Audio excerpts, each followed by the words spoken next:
আপু, 2টা পরোটা দিন আমাকে। দিতেছি। এই 2টা পরোটা দে তো। 1 মিনিট।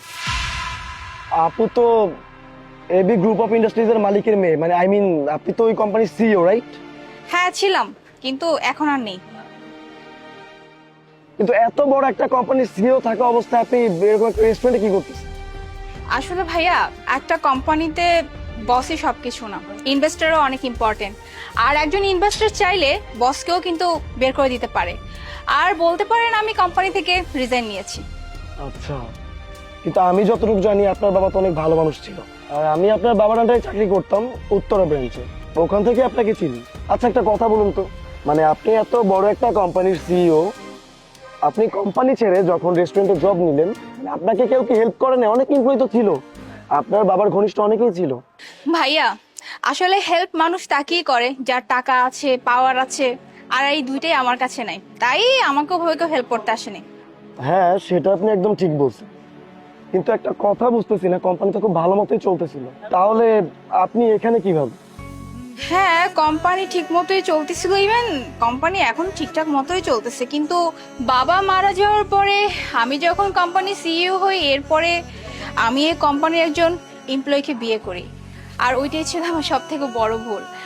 ওকে বিয়ে করার পরে আসলে বুঝতে পারি ও মানুষটা ভালো ছিল না। আর ও আমাকে বিয়ে করেছে শুধুমাত্র হচ্ছে টাকা পয়সার জন্য আর এই সয় সম্পত্তির জন্য। আর ভালোবাসা এমন একটা জিনিস যে আপনি যখন কাউকে ভালোবাসবেন, সে যাই বলুক না কেন আপনি কিন্তু সেটাই মেনে নেবেন।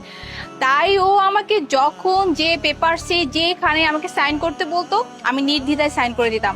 কোনোদিন একটা কোয়েশ্চেন করতাম না যে কোথায় সাইন করছি বা এটা কি পেপারস বা কি আশয় বিষয়, কোনো কিছুই না। এরপরে আস্তে আস্তে করে জানতে পারি যে ও একে একে করে আমার কাছ থেকে সবকিছু লিখে নিয়েছে।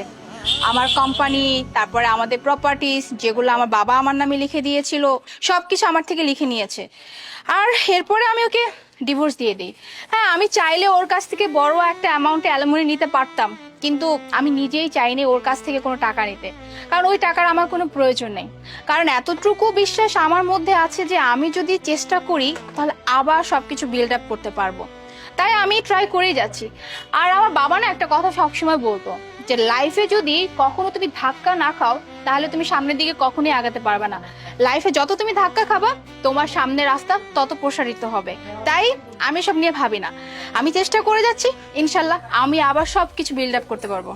যাই হোক, একটা জিনিস দেখে খুবই ভালো লাগতেছে যে একটা মেয়ে এত পরিশ্রম করে, একটা সিইও এত পরিশ্রম করে একটা রেস্টুরেন্টে কাজ করতেছে। যাই হোক, মানতে হবে আপনি খুবই স্ট্রং। বাই দ্য ওয়ে, এখন কোথায় থাকেন আপনি? আমি আমি থাকি হচ্ছে ওই যে